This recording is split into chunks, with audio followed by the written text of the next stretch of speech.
오늘은 추수감사주일입니다. 아마 많은 분들이 오늘 추수감사주일을 이제 준비하면서 한 해 동안 각자에게 베풀어 주신 은혜를 생각하고 또 감사하는 그런 시간들을 가졌을 것입니다. 저도 한 주 동안 그런 시간을 가지려고 생각을 집중했습니다. 그러다가 제 눈에 띄는 두 기사를 신문에서 보게 되었습니다. 한 기사는 12일 날 나온 기사인데요, 인천의 한 공장의 그 공터에서 한 중년 남자가 엽총으로 스스로 목숨을 끊은 그런 기사였습니다.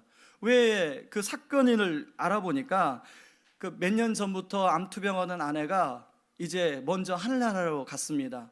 그래서 이 남편 혼자 그 우울증에 계속 놓여 살다가 혼자 목숨을 끊은 것입니다. 그런가 하면 그 다음 날 한 기사를 보니까 대구에서 30대 후반의 한 어머니가 이제 2살 된 그 딸에게 농약을 먹인 사건의 기사가 나왔습니다. 그것도 그 이유를 보니까요, 이 결혼을 해서 남편을 이제 인내하고 참고 참았는데 도저히 참지 못해서 이제 우울증이 오기 시작했습니다. 그래서 우울증이 심해지니까 이제 딸도 죽고 나도 죽고 다 죽어야겠다.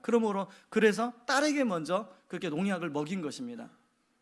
저는 이 기사를 보면서 과연 이런 지금 상황에 놓여 있는 사람들에게 추수감사절에게 하나님이 나에게 베풀어 주신 것을 감사하고 그렇게 하는 것이 정말 의미가 있을까? 제 안에 이런 질문이 들기 시작했습니다. 그런 질문이 들면서 우리 교회 성도님들 안에 이런 상실, 저런 상실에 놓인 그 성도님들이 한 번 떠오르기 시작했어요. 과연 그분들에게 정말로 한 해 동안 하나님 베풀어 주신 은혜를 감사하며 이 추수감사 예배로 드리는 게 그분들에게 그렇게 과연 마음속에서 우러나오는 일일까? 하는 생각이 들었습니다. 그 중에는요, 지난주에 제가 이번에 수능을 본 한 여학생을 만났습니다. 목사님, 제가 평상시 모의고사 점수보다 30점이나 안 나왔어요. 여러분, 평상시 점수보다 30점이나 안 나오니까 그 아이 마음이 어떻겠습니까? 그 부모님은 이제 믿긴 믿으시는데 신앙생활을 열심히 안 해요. 그래서 지난번에 여름에 여러분들 이야기한 것처럼 이번에 여름 수련회 때 저희 고3 학생들이 다 수련회 전액 모든 전원이 참석했거든요. 그 아이는 부모님이 말렸어요. 너는 고3이니까 공부해야 되니까 가지마. 말렸는데 아버지 어머니를 설득해가지고 그렇게 참석을 했는데 점수가 막상 받아보니까 30점이나 안 나온 거예요. 얼마나 마음이 낙심이 되겠습니까? 그런 그 아이 하며 이런저런 그런 상황에 어려움에 놓인 성도들의 입장에서 과연 제가 목사라고 추수감사절 그 과일 나눔하겠다고 과일을 가져오라고 하는 게 어떻게 들렸을까? 그리고 추수감사절 예배를 드리는데 그 사람들의 심정은 어떨까? 그런 생각이 자꾸 제 안에 드는 것입니다. 그렇다면 하나님은 그럼에도 불구하고 추수감사절을 우리에게 허락하셨고 추수감사절 예배를 드려야 되는데, 그러면 그런 사람들까지도 감사함으로 예배를 드리기 위해서는 진짜 하나님의 마음이 어떨까? 그리고 어떤 본문을 가지고 말씀을 나눠야 될까? 일주일 내내 그런 생각을 했습니다. 그런 가운데 이 본문 말씀이 생각이 났어요. 왜냐하면 하박국 1장에서는 어떻게 시작하냐면 이 하박국이 하나님을 향한 도전적인 어투로 이 성경을 시작하고 있습니다. 하박국 1장 2절은 이렇게 시작합니다. 여호와여, 내가 부르짖어도 주께서 듣지 아니하시니 어느 때까지리까? 내가 강포로 말미암아 외쳐도 주께서 구원하지 아니하시나이다. 그리고 3절에는요, 어찌하여 내게 죄악을 보게 하시며 패역을 눈으로 보게 하시나이까? 겁탈과 강포가 내 앞에 있고 변론과 분쟁이 일어났나이다. 마치 하박국의 태도는 하나님께 항의하는 그런 선지자의 모습을 보여주고 있습니다. 하박국이 이렇게 하나님께 항의하는 것은요, 4절에 나온 것처럼 그 당시에 하박국이 볼 때 율법이 해이하고 정의가 전혀 시행되지 못하고 오히려 악인이 의인을 내워싸고 정의가 굽게 행하여짐에도 불구하고 하나님은 아무 간섭도 않는 것처럼, 하나님은 침묵만 것처럼 그렇게 느껴졌기 때문에 그렇습니다. 여러분, 하박국이 활동하는 시대적 배경이 어떤 배경을 안고 있냐면요, 요시야 왕이 죽고 이제 요시야 왕의 아들 여호와김이 왕위로 등극을 해서 통치하던 시대예요. 여러분, 요시야 왕은 어떤 왕이냐면 다윗 다음에 가장 의로운 왕이라고 불려졌던 왕입니다. 성경은 왕하 23장 25절에 요시아를 이렇게 평가합니다. 요시아와 같이 마음을 다하며 뜻을 다하며 힘을 다하여 모세의 모든 율법을 따라 여호와께 돌이킨 왕은 요시아 전에도 없었고 후에도 그와 같은 자가 없었더라. 그런데 이 요시아 왕이 그렇게 나라를 잘 통치했는데, 그리고 백성들은 굉장히 평안했습니다. 근데 하루아침에 요시아 왕이 애국과의 싸움에서 전사를 했어요. 하박국을 비롯해서 많은 믿음이 있는 사람들은 그렇게 의롭고 하나님 앞에 그렇게 정직하게 살려고 그러고 하나님을 경외했던 그런 왕을 왜 하나님 그런 전쟁에서 보호해 주시지 왜 데려가셨습니까? 그런 의문이 끊임없이 풀리지 않고 있었습니다. 근데 그런 상황 속에서 그 아들 여호와김이 이제 왕이 되었는데, 여호와김이 통치하는데 이 아버지하고는 전혀 반대로 나라를 통치하는 거예요. 그러니까 사람들은 더 힘들어지고 백성들은 더 피폐한 삶을 살고 어려운 상황 가운데 있는 것입니다. 심지어는요, 여호와김 왕이 예레미야 36장 23절에 보니까 그 하나님의 말씀이 이제 성전에서 발견이 되었는데 그 하나님 말씀을 불에 다 태워버려요. 그리고 우상을 섬기고 겉으로는 애굽의 신여 노릇을 하고 내적으로는 온갖 백성들에게 착취를 하고 포악을 휘두르는 그런 당시였습니다. 예언자들은요 다 왕에게 좋은 말을 하는 거짓 예언자가 되었어요.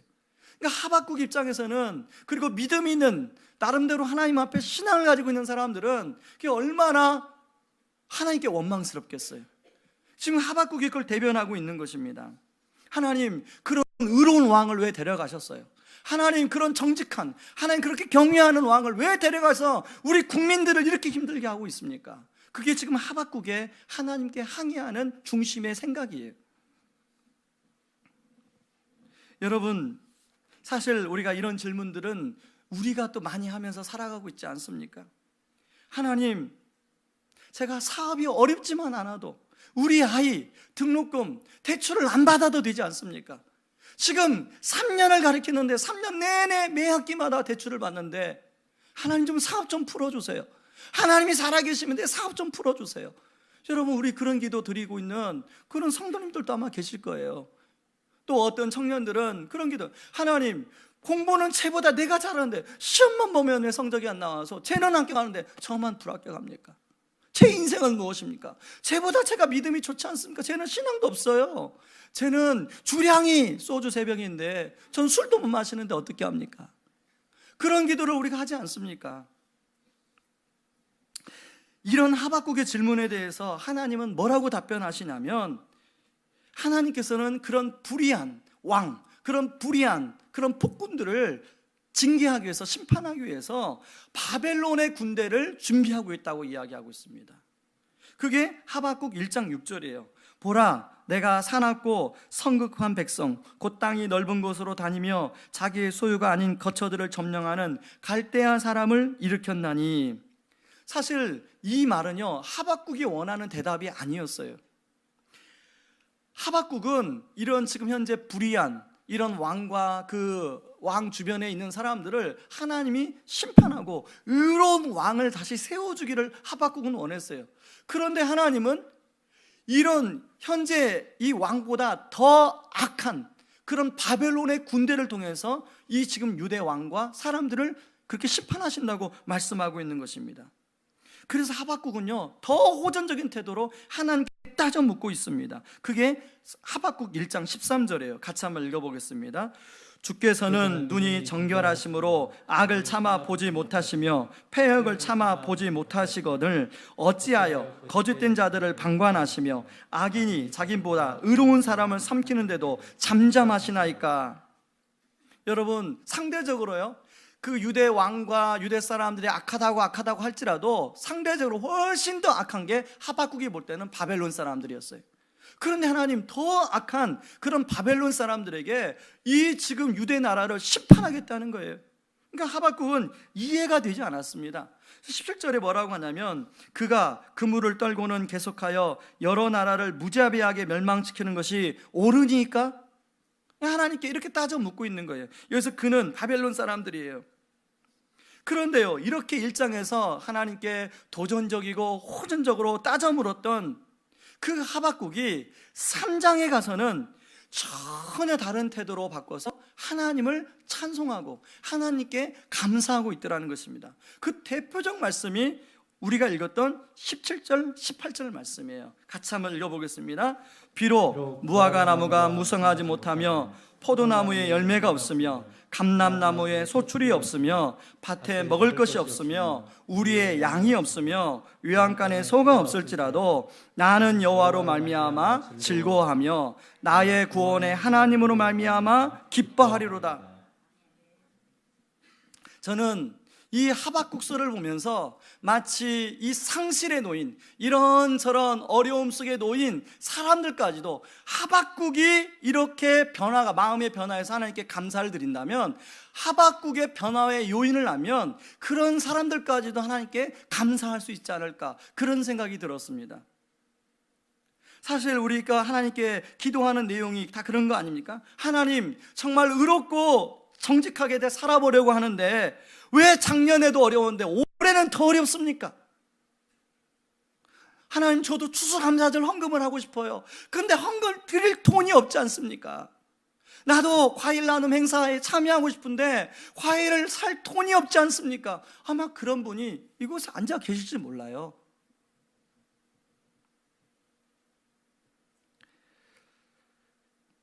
나름 열심히 신앙생활하며 직장생활을 해왔는데 하나님, 왜 우리 남편이 구조조정 명단에 들어가야 됩니까? 여러분, 그런 상황에 놓인, 그런 상실에 놓인 분이 이곳에 계시다면 오늘 하박국의 마음의 변화, 요인을 우리가 내 안에 담음으로 말미암아 저와 우리 모두가, 그런 사람들까지도 하나님께 진짜 추수감사절에 하나님께 감사를 올려드릴 수 있기를 주님의 이름으로 축복합니다. 그러면 이런 상실 속에서도 감사가 가능하기 위해서는 두 가지 있습니다. 첫 번째는 초점 조정이 필요한 겁니다. 여러분, 사진 찍을 때 좋은 사진을 찍기 위해서는 초점을 잘 맞춰야 됩니다. 이런 우리가 갖고 있는 핸드폰 카메라도 초점이 선명한 사진과 그렇지 않은 사진이 굉장히 차이가 있습니다. 그런데 이제 전문가용 카메라는 그 초점을 잘 맞추느냐 못 맞추느냐에 따라서 사진이 너무 차이가 많이 납니다. 제가 그 카메라를 잘 못 만집니다. 그래서 그런 지식이 없이 그 사진을 좀 찍었던 적이 있어요. 그랬다가 사진을 많이 지웠던 경험이 있습니다. 나름대로 열심히 폼 잡고 찍었는데 사진이 제대로 건질 만한 게 하나도 없어요. 그런데요, 우리 그 교역자 중에 그 김모 전도사님이 사진에 좀 조예가 있습니다. 그분은 찍기만 하면 예술 작품이 나오는 거예요. 그래서 그분한테 제가 여쭤봤죠. 그랬더니 목사님, 조리개를 열고 어떻게 하고 설명하는데 모르겠어요. 아무튼 초점을 잘 맞춰야 됩니다. 그렇게 설명을 해주더라고요. 그 초점을 잘 맞춘 사진에 보면 사진이 아주 선명해요. 여러분, 우리 신앙생활에도 이렇게 우리가 초점을 다른 데 맞추고 신앙생활을 할 때가 참 많이 있더라는 것입니다. 여러분, 그런 차원에서요, 하박국 1장에 나오는 하박국은 초점을 어디에 맞추고 있냐면 하나님이 나에게 주신 것들에 초점을 맞추고 있더라는 것입니다. 예를 들어서, 하나님, 왜 지금 무화과 나무가 무성하지 않습니까? 하나님, 왜 포도나무 열매가 없습니까? 감람나무 소출이 왜 이거밖에 안 됩니까? 하나님, 왜 외양간에 소가 없고 양이 없습니까? 거기에 초점이 맞춰져 있더라는 거예요. 그러다 보니까 그런 이스라엘 백성들 보니까 하나님을 향한 원망이 나오고 하나님을 향한 불평이 나오기 시작하는 거예요. 이런 절정은 3장 16절이에요. 3장 16절에 보니까 내가 들었으므로 내 창자가 흔들렸고 그 목소리로 말미암아 내 입술이 떨렸도다. 무리가 우리를 치러 올라오는 환난 날을 내가 기다림으로 썩이는 것이 내 뼈에 들어왔으며 내 몸은 내 처소에서 떨리는도다. 그 초점을, 그런 것들에 초점을 맞추다 보니까 바벨론의 군대가 쳐들어온다고 하니까 두렵고 너무 무서운 거예요. 사실 우리는 이 땅에 발을 딛고 살고 있기 때문에 사실은 하나님이 주신 것에 우리의 감사의 초점이 향할 때가 많습니다. 저도 그렇습니다. 그런데요, 하나님을 향한 감사가 그게 전부라면 아까 처음 서두에 언급한 그 두 케이스의 상황, 그런 상실을 경험한 사람들은 하나님께 감사를 할 수가 없어요. 저는 하나님이 그런 사람, 그러니까 우리가 하나님이 주신 것들에 대한 감사도 해야 되지만, 오늘 하나님이 하박국이 16절의 고백으로 끝내지 않고 3장 17절 18절에 놀라운 고백을 하는 것처럼 우리가 16절에 그런 감사에 머무르지 않고 17절 18절의 감사로 나아갈 수 있어야 된다는 것입니다. 17절 18절에 보니까요, 하박국은 초점을 이제 하나님이 주신 것이 아니라 하나님 자체에 초점을 맞추고 있어요. 18절 말씀을 한번 볼까요? 시작. 나는 여호와로 말미암아 즐거워하며 나의 구원의 하나님으로 말미암아 기뻐하리로다. 하나님 한 번만으로, 아니 하나님이 주신 것이 없어도 좋아요, 하나님 한 번만으로 나는 기뻐하고 감사하고 하나님을 찬양합니다. 이게 하박국이 여기 지금 고백하고 있는 거예요. 특별히 하나님 뭐라고 하고 있습니까? 구원의 하나님께 감사합니다. 여러분, 우리가 사실 우리가 가지고 있는 우리의 생명, 우리의 자녀, 우리 가지고 있는 물질, 그리고 우리 가지고 있는 또 다 기타 다른 것, 이것들은 다 이 땅에 사라지는 건데요, 우리의 생명이 이 생에 다해도 사라지지 않는 것이 있는데 그게 바로 구원입니다. 하나님 우리를 구원하신 거예요. 하나님이 십자가에서 그 보혈의 피를 흘리시고 우리를 위해서 구원하기 위해서 십자가에 돌아가신 그 구원의 은혜, 그것은 사라지지가 않아요. 그렇기 때문에 이 추수감사절에 가장 우리 밑바닥 기본, 이 기초석이 되어야 될 그 감사의 은혜는 우리를 구원하신 하나님에 대한 그 감사야 될 줄 믿습니다. 감사에는요, 상대적 감사와 절대적 감사가 있습니다. 그냥 이건 제가 지어낸 말이에요. 상대적 감사는 아까 하나님이 베풀어 주신, 남들에 비해서 하나님이 나에게 이런 은혜를 주셨구나, 이런 것이 상대적 감사예요. 그걸 또 무시하면 안 됩니다. 우리는 그런 상대적 감사를 또 돌이켜보면서 또 하나님께 감사하며 또 고백할 필요가 있습니다. 그 감사의 글을 제가 이제 다락방 순장님한테 나눠드려서 많은 분들이 써서 그걸 우리 배 목사님이 그 한 해를 돌아보며 라는 사이트에다가 올렸습니다.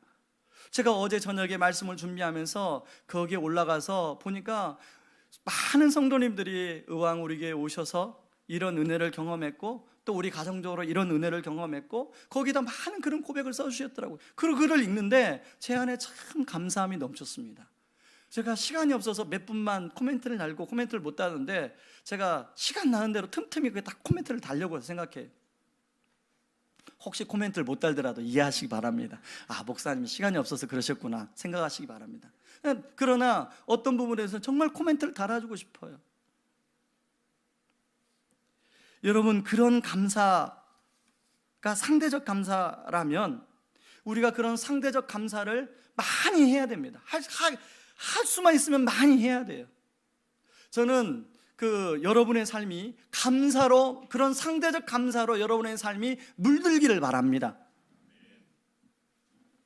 저는 2006년도인지 2007년도인지 잘 기억이 나지 않는데, 그때부터 제가 그 감사 제목을 적는 습관이 있습니다. 그래서 매년 1월부터 이제 감사 제목을 또 적기 시작해서 한 1년에 1,300개씩 그렇게 감사 제목이 나오더라고요.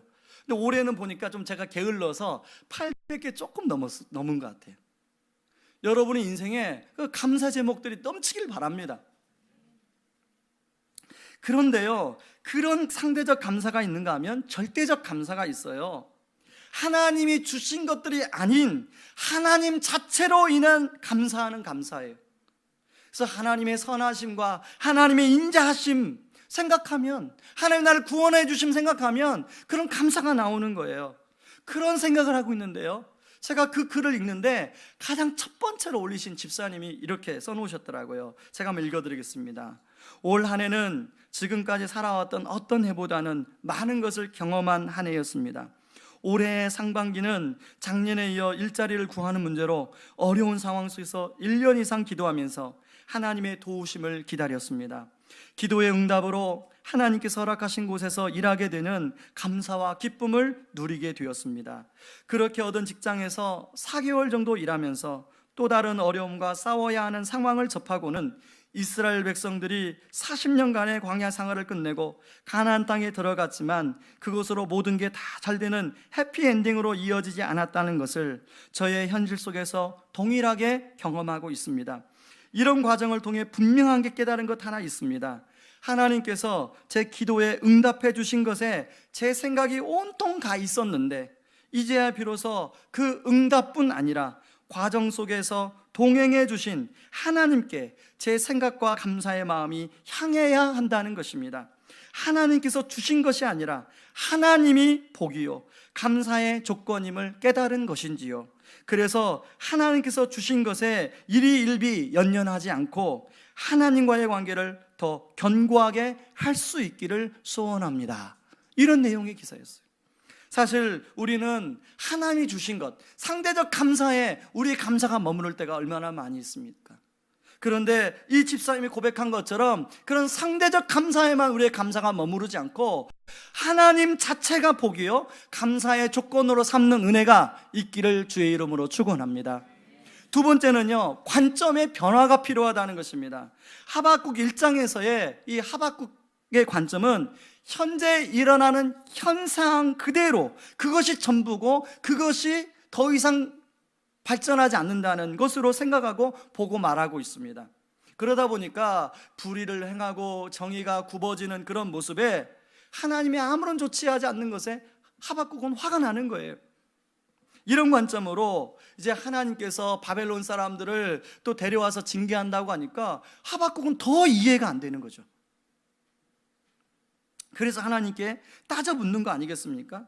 그런데요, 이런 하박국에게 하박국 2장에서 하나님의 하박국을 설득하고 있어요. 하박국의 관점을 조정해주고 있고 변화를 시켜주고 있는데요, 하박국 2장 4절에서 뭐라고 얘기하냐면, 보라 그의 마음은 교만하며 그 속에서 정직하지 못하나 의인은 그의 믿음으로 말미암아 살리라.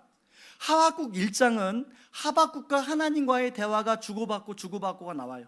하박국 2장은 일방적인 하나님 말씀만 나오고 있어요. 하박국 2장을 통해서 하나님이 하박국을 하나님 관점으로 볼 수 있도록 계속 말씀하고 있는 거예요. 이 하박국 2장 4절을 좀 더 쉽게 설명하면, 세상 사람들은 현실의 관점에서 바라보니까 그 현실에서 그것이 자기에게 득이 되면 무슨 수단과 방법을 써서라도 자기 것으로 만드는 거예요. 그게 세상 사람들의 관점 아닙니까? 그런데 너는 그렇지 않아야 된다는 거예요. 너희 믿는 사람들은 그렇지 않아야 된다는 거예요. 믿음의 관점으로 그걸 바라봐야 된다는 거예요. 하나님의 렌즈로 그것을 바라봐야 된다는 거예요. 믿음으로 지금 그 현실을 바라보면 현실은 아무 소망이 없는데 그 가운데서도 하나님이 구원 계획을 가지고 계시고 하나님 그 가운데서도 하나님은 소망의 길을 만드시고 있다는 그런 관점으로 바라보라고 하박국에게 설명해 주고 있습니다. 저는 이 믿음의 관점을 한 인물을 가지고 좀 더 구체적으로 설명하려고 하는데, 여러분 믿음하면 믿음의 조상 아브라함 아닙니까? 여러분 아브라함이 갈대아 우르에서 하나님께 약속을 받았습니다. 그때 나이가 75세예요. 그래서 두 가지 약속을 받았는데 하나는 땅, 하나는 자녀. 근데 아브라함이 100세가 되어서야 그 자녀에 대한 약속이 조금 이루어지려고 그래요. 그때서야 아들 이삭이 태어납니다. 그때까지도 땅은 조금도 자기의 명의로 된 땅이 하나도 없었어요. 실제로 아브라함이 죽고 나서도 아브라함은 이삭 한 사람밖에 없었고, 그리고 땅도 자기 아내가 죽을 때 그 무덤으로 사용했던 막벨라 굴밖에 없어요. 그러면 내가 하나님께 받은 약속은 뭐야? 하나도 이루어지지 않았잖아. 그런데 아브라함이 죽고 나서 그 약속은 지금껏 이루어지고 있어요. 그게 바로 믿음의 사람 아브라함의 모습이라는 것입니다. 그런 아브라함을 향해서요, 히브리서 11장 8절과 10절에서 뭐라고 얘기하냐면 이렇게 얘기합니다. 믿음으로 아브라함은 부르심을 받았을 때 순종하여 장래의 유업으로 받을 땅에 나아갈새 갈 바를 알지 못하고 나아갔으며, 이는 그가 하나님이 계획하시고 지으실 터가 있는 성을 바랐습니다. 아브라함이 참 갈대아 우르에서 고향 75년 동안 살았던 자기 고향에서 떠나는 게 얼마나 힘들었겠습니까? 저는요, 그 분당에서 7년을 살았는데 분당에서 의왕으로 오는 게 마음이 얼마나 힘든지 몰랐거든요. 진짜 마음이 힘들더라고요. 그런데 아브라함은 75년 동안 살았던 곳을 자기 고향 친척 아비집 다 내려놓고 아무도 알지 못하는 곳 떠나는 게 쉬운 게 아니에요. 근데 아브라함이 딱 하나에 붙었던 게 약속의 말씀 붙들었어요. 그랬더니 하나님은 아브라함의 인생을 통하여 놀라운 그런 은혜들을 베풀어 주시더라는 거예요. 바로 이게 믿음이라는 것입니다. 그런데요, 이 믿음을 갖게 되면 이 현실에 대한 태도의 변화가 있는데요, 가장 첫 번째 일어나는 태도의 변화가 현실을 있는 그대로 수용하는 태도의 변화가 일어나요. 여러분, 하박국이 지금 사람들이 악행을 행하고 불의를 행하고 이제 곧 바벨론의 군대가 쳐들어오고 그러는 것이 그게 자기 삶에 그게 받아들여졌겠습니까? 머릿속으로는 하나님이 그렇게 하신다고 하니까 네, 알겠습니다 하는데 이게 마음속으로 받아들여졌겠습니까? 마음속에 받아들이지 않아요. 여러분, 하박국처럼 동일하게 이런저런 상실을 경험한 사람들, 그런 상실의 현실이 내 안의 삶으로 받아들여지고 수용되는 건 진짜 오랜 시간이 걸려야 이루어지는 거예요. 저는 지난 주간에 제 가까이 있는 사람이 오랫동안 이혼을 놓고 고민하고 있다는 얘기를 들었어요. 저는 그 얘기를 듣는데 너무 마음이 아팠어요. 그분의 입장에서 제가 목사로 이혼하면 안 돼요, 그렇게 말할 수가 없겠더라고요. 그냥 이야기만 들었어요. 그분의 얘기를 들어보니까 진짜 이혼해야 될 것 같아요.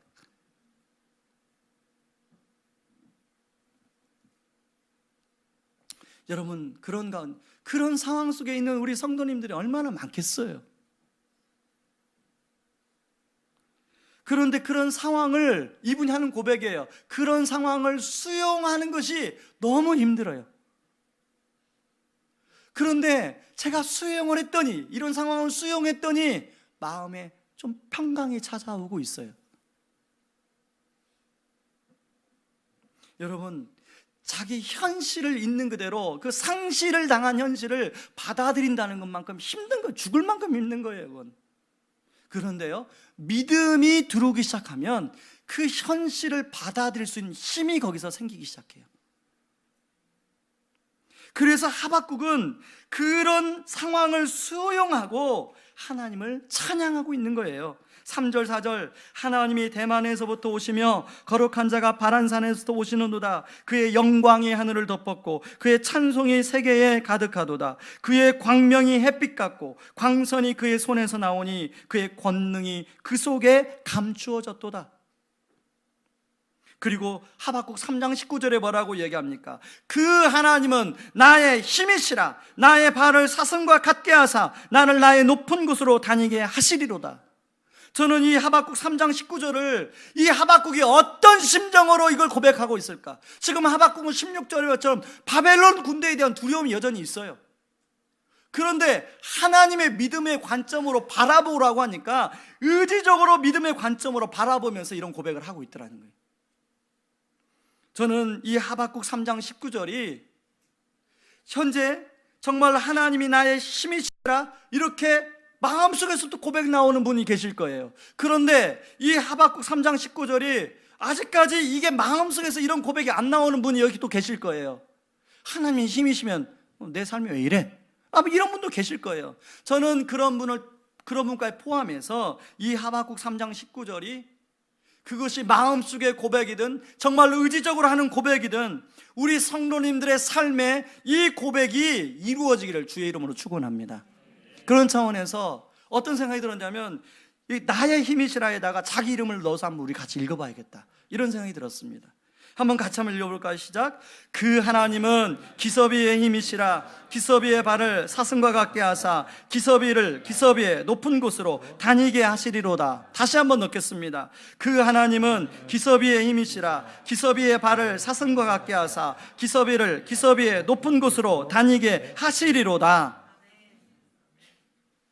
이렇게 말씀을 준비하는데요, 저는 토요일 날 말씀을 준비하면 온통 거기에 시간이, 머리가 집중이 돼서 화장실 가서도 그 생각을 해요. 그래서 화장실 갈 때 그냥 가기 그러니까 국민일보 들어온 걸 이렇게 짊어지고 그냥 갔습니다.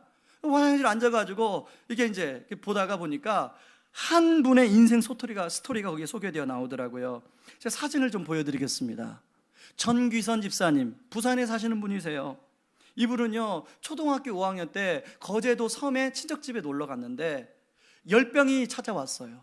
근데 섬이다 보니까 제때 육지로 못 빠져나와서 소아마비가 왔습니다.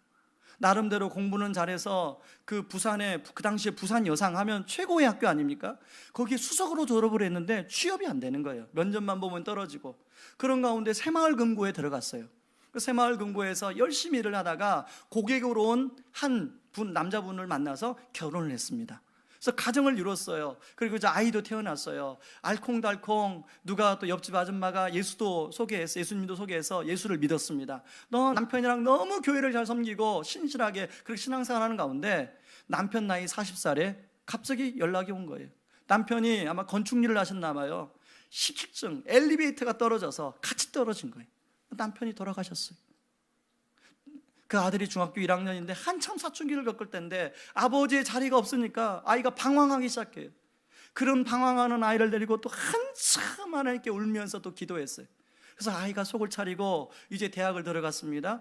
그리고 이제 대학을 좀 다니다가 이제 군대 갈 나이가 됐어요. 그래서 군대 가기 전에 친구들하고 놀러 갔습니다. 그래서 전화가 왔어요. 이 엄마한테. 엄마, 제가 그동안 엄마 속 많이 썩였죠. 하나님 앞으로 내가 엄마에게 든든한 아들이 될게요. 아빠 자리도 대신할게요. 이런저런 전화 내용을 하고 끊었습니다. 그런데요, 밤에 그 전화가 걸려왔는데 새벽에 전화가 걸려왔어요. 누구누구씨, 누구누구가 당신 아들 맞습니까?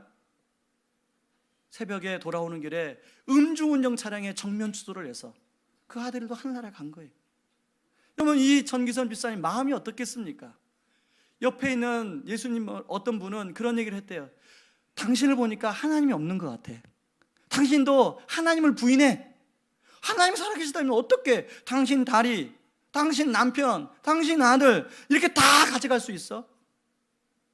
여러분, 전기선 집사님 입장에서 그런 마음 안 들겠습니까?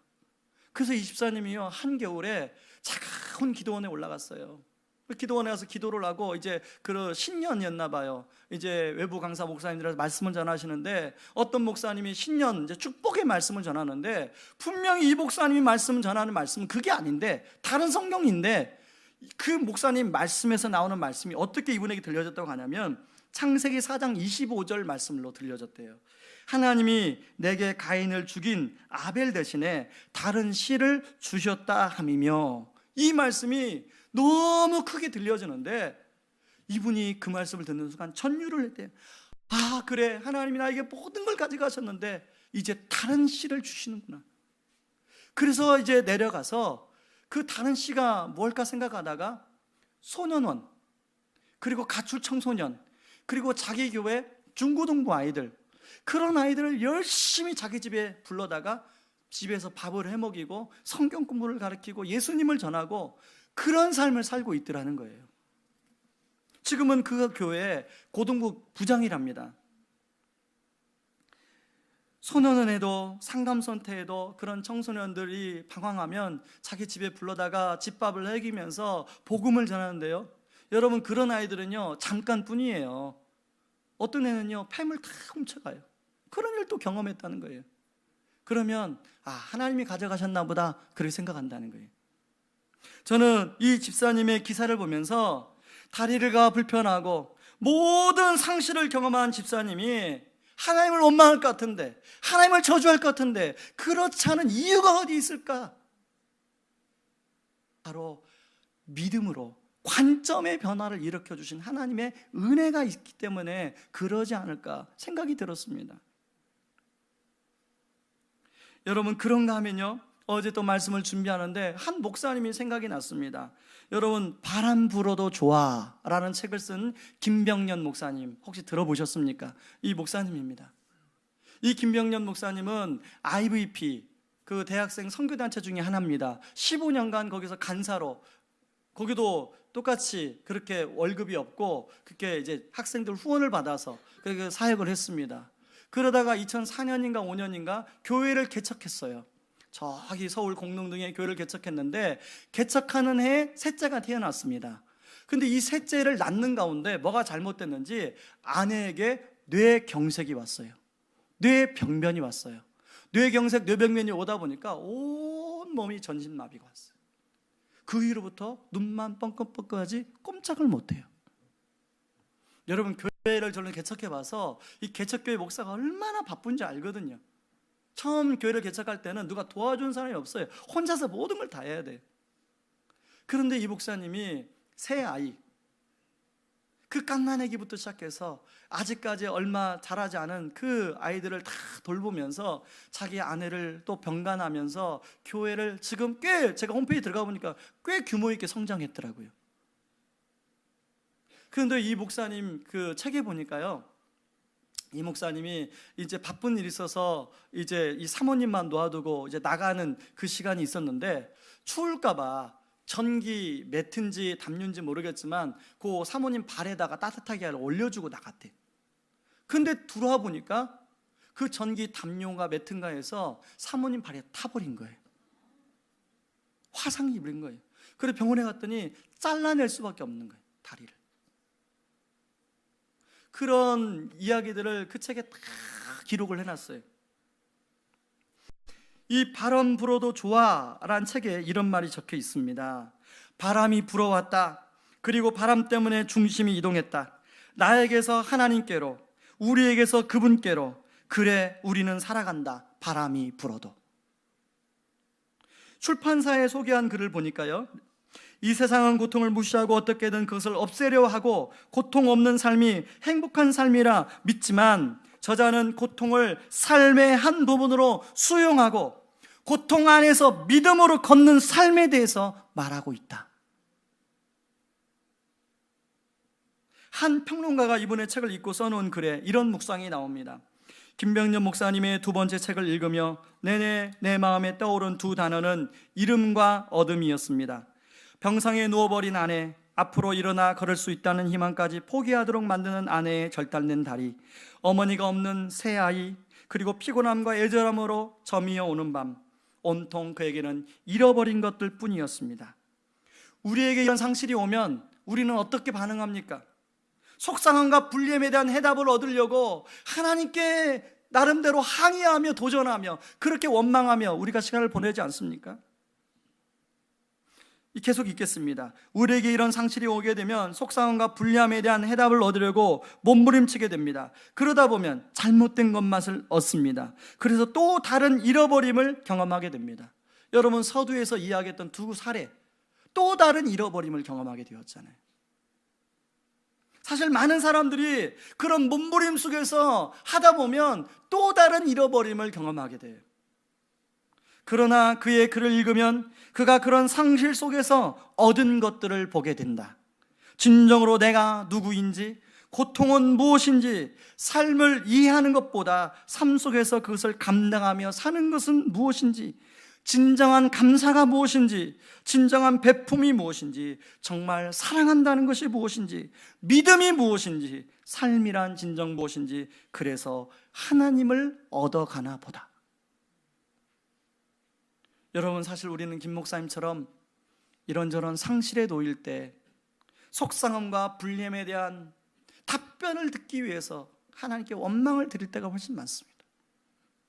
그러다 보면 잃어버린 것보다 훨씬 더 많은 것들을 잃어버릴 때가 많아요.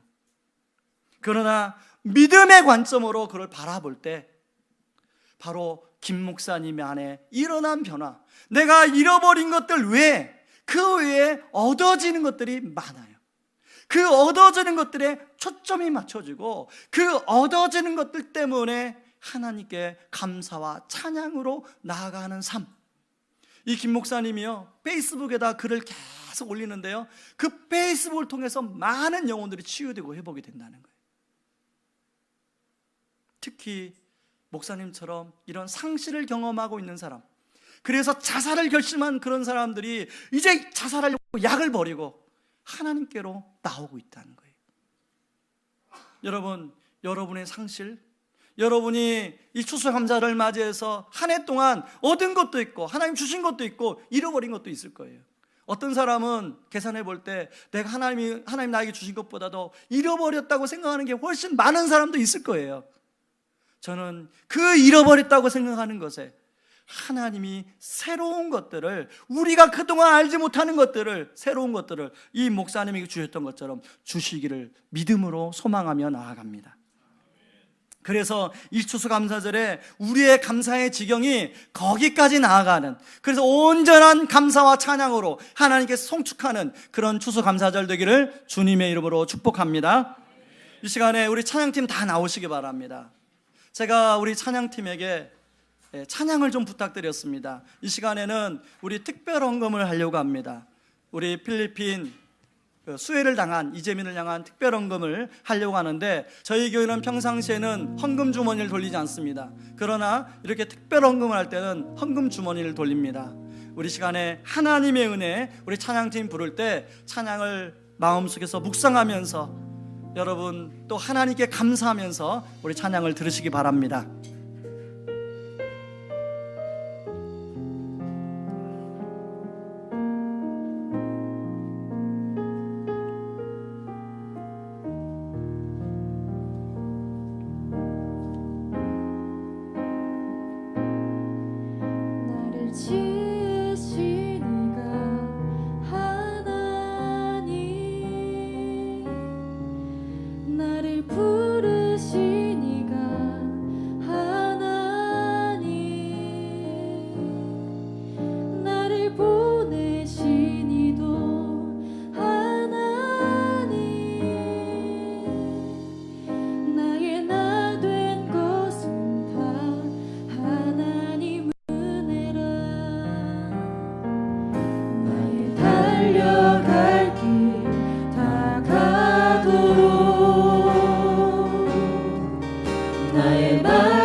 그 십자가 함께 하시니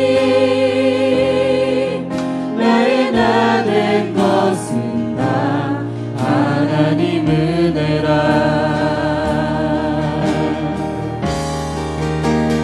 한량없는 은혜, 갚을 길 없는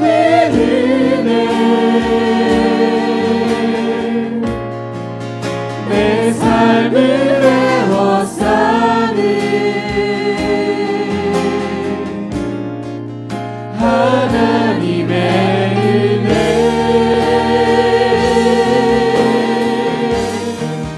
나 주저함 없이 그 땅을 밟음도 나를 붙드시는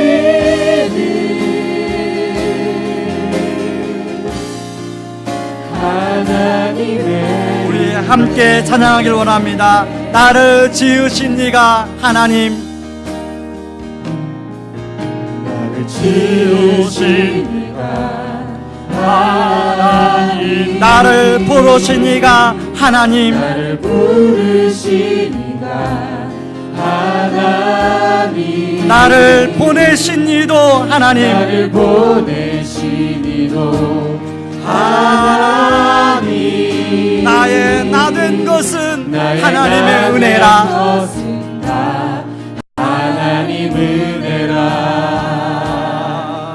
나의 달려갈 길 다 가도록, 나의 마지막 호흡 다하도록, 나의 마지막 호흡 다하도록 나로 그 십자가 품게 하시니 나의 나 된 것은 다 하나님의 은혜라. 하나님 은혜라. 한량없는 은혜, 한량없는 은혜, 갚을 길 없는 은혜, 내 삶을 애워싸니 하나님의 은혜, 나 조점 없이, 나 주저함 없이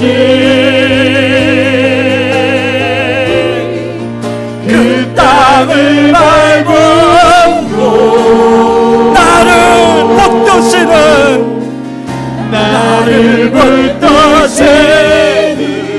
하나님의 은혜, 한량없는 은혜, 한량없는 은혜,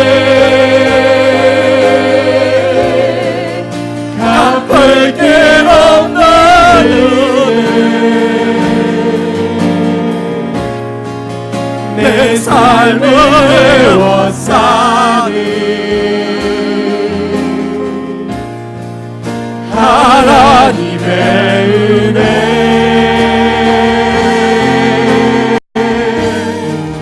나 주저함 없이 그 땅을 밟음도, 그 땅을 밟음도 나를 붙드시는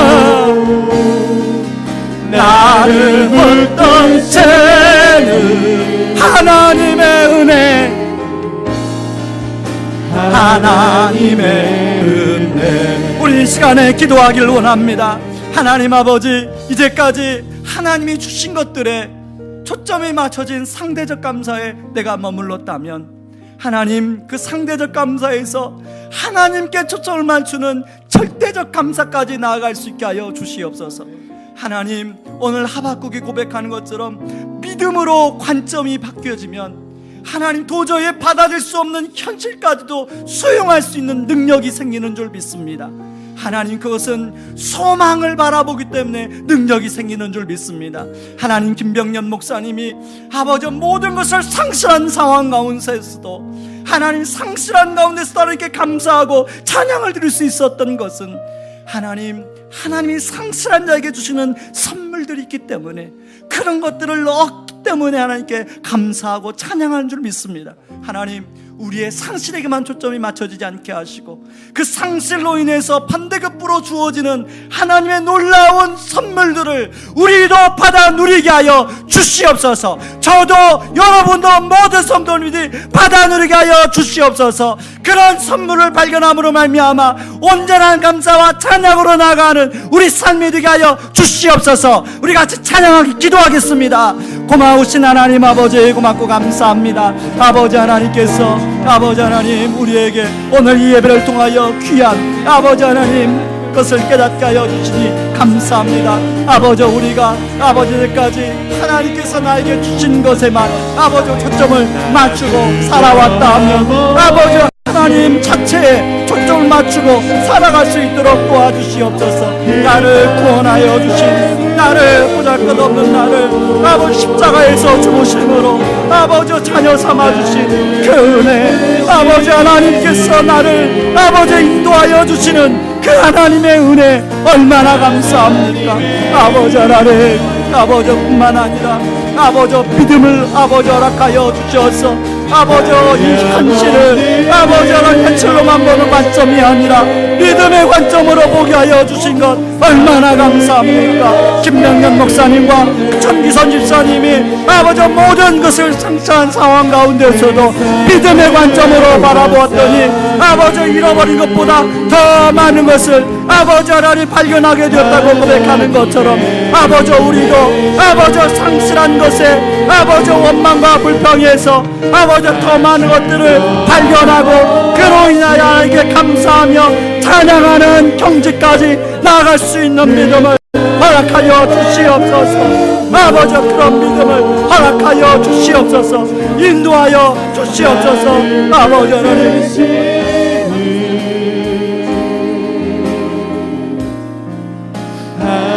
하나님의 한량없는 은혜 한량없는 은혜 우리 다같이 일어나서 찬양합니다. 갚을 길 없는 은혜 내 삶을 애워싸는 하나님의 은혜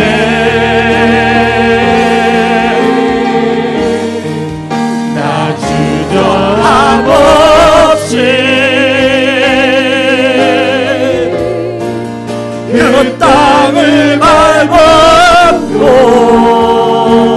나를 붙드시는 나를 붙드시는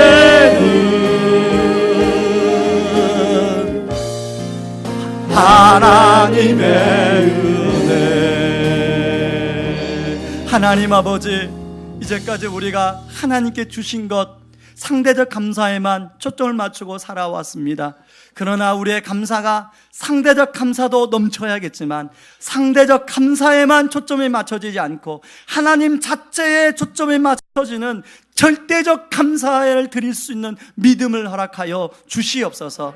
하나님, 우리는 하나님 현실을 세상의 관점으로 바라봐서 하나님 현실에 내가 원하는 것이 주어지지 않으면 하나님께 원망하고 불평하고 그런 것들 잃어버릴 때는 더 그런 걸 붙잡으려고 몸부림쳐 살아왔습니다. 그러나 하나님 그런 상실을 붙들면 붙들수록 더 잃어버리는 것이 많았던 것을 고백합니다. 하나님 오늘 말씀을 통해서 다시 한번 하나님 오히려 잃어버린 것들 통해서 얻어지는 하나님이 새롭게 주어 부어주시는 것들이 많다는 것을 믿음의 관점으로 바라볼 때 얻을 수 있는 것들이라는 것을 묵상하게 되었습니다. 하나님 바라옵기는 저와 우리 모든 성도님들이 하나님 상실 때문에 하나님이 부어주시는 놀라운 선물들을 받아 누림으로 하나님께 진정한 감사와 찬양을 올려드리는 저와 여러분들 되게 하여 주시옵소서.